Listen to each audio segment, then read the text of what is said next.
The music was too loud for a wedding. Or maybe it just felt that way because my chest was already tight when I realized I couldn't find her. "Have you seen Mara?" I asked one of the bridesmaids, trying to sound casual even though something inside me was already tilting.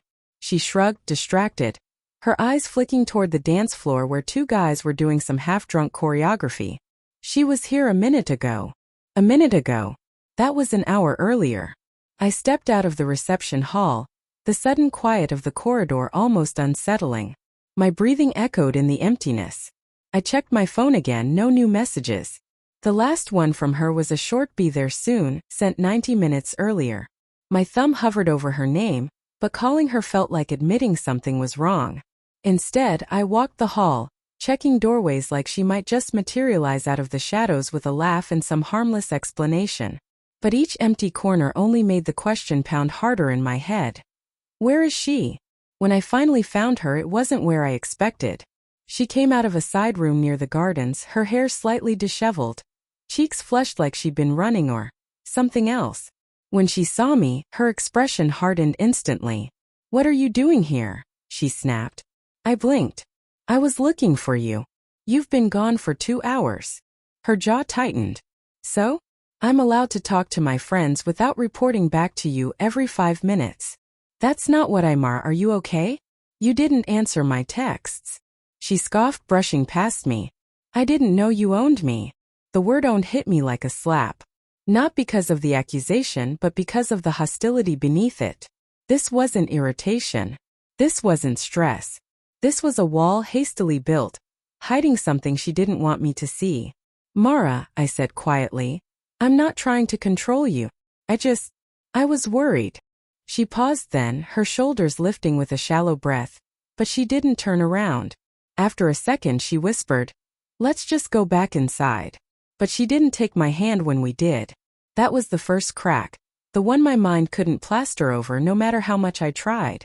The next morning, the silence between us was a different kind of loud. She moved around the kitchen with almost mechanical efficiency, pouring coffee, checking her phone, replying to messages with quick taps. I watched her from the table, my fingers curled around a mug gone cold. "Long night?" I asked carefully. She froze for a fraction of a second. Not long enough for most people to notice, but long enough for me.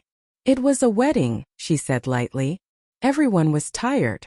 I meant you disappearing." She finally looked at me then, her eyes narrowing slightly.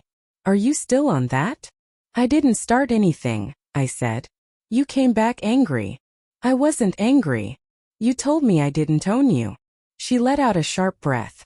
"Because you were hovering. Judging. I was worried." "Same thing." "No," I said softer. "No, it's not." Her expression flickered again, fear or guilt I couldn't tell. "Can we drop it? Please." The word "please" should have softened me. It usually did. But that tone, it wasn't pleading. It was defensive. It was strategic. And that's when the second crack appeared. The first real clue came a week later, a small thing, stupidly small. A perfume on her jacket that wasn't hers. Something floral, sweeter than anything she wore. "Mara," I called to her, holding the jacket up as she stepped out of the shower.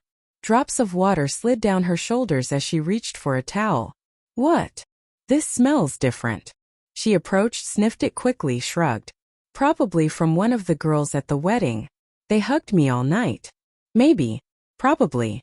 But the explanation felt too fast, too polished. I hung the jacket back in the closet, but the scent lingered in my mind long after. Over the next days, everything she did seemed slightly off-center.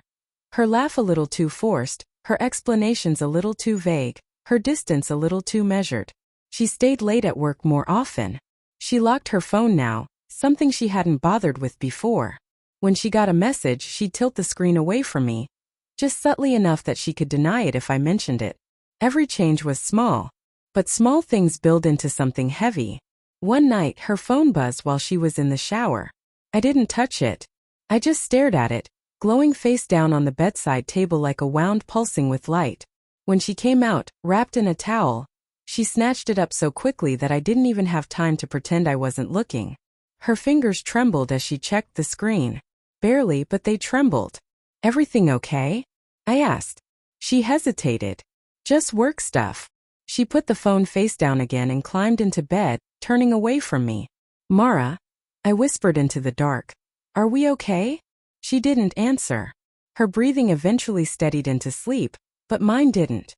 The truth didn't come dramatically. No shouting. No confrontation. Just a slow, accidental reveal. A week later I found it. Another scent, this time on the passenger seat of her car. Not perfume. Aftershave. My throat tightened. Who was in the car? She didn't look up from her laptop. What? There's cologne on the seat. Her fingers froze over the keyboard. You're imagining things. No, I said. I'm not. She finally closed the laptop and looked at me with irritation sharpened into something colder. A coworker needed a ride. Are you going to interrogate me every time I breathe now? No, I whispered. I just want the truth. You already think you know it, she said. So why ask me at all? And then she walked out. I didn't follow her. I didn't have the strength. The truth came 2 days later in the form of a name I didn't recognize on our phone bill. A number she'd been calling almost daily. Sometimes twice in the same hour she told me she was swamped with work. I stared at it for a long time. My hands were cold, my chest tight. But I didn't cry. Not then. When she came home that evening, I was sitting at the kitchen table, the bill in front of me. Mara, I said quietly. She looked at the paper. Then she looked at me. And something inside her just deflated. She sank into the chair across from me, her face pale, eyes tired. How long? I whispered. She opened her mouth. Closed it. Opened it again. A few months. My chest cracked open.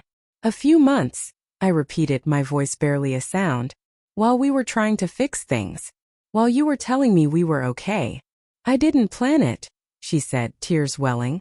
I didn't go looking for anything. It just... No, I cut in gently.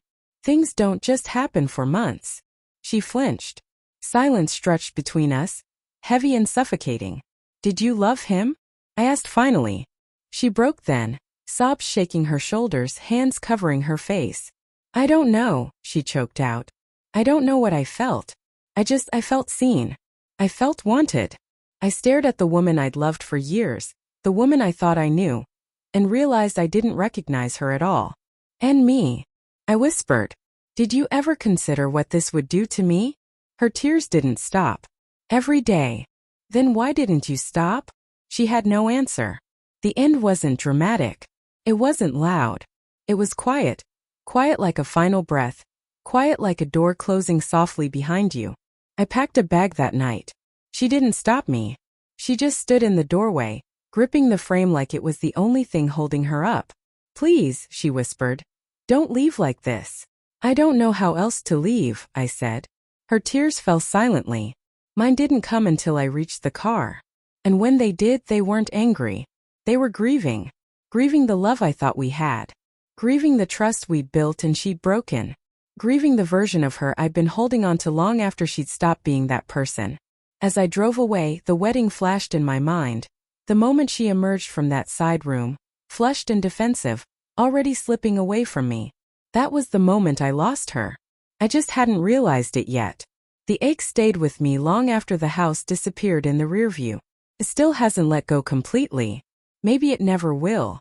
Some heartbreaks don't shatter you all at once. Some break you slowly, quietly, until one day you realize the pieces no longer fit together the same way.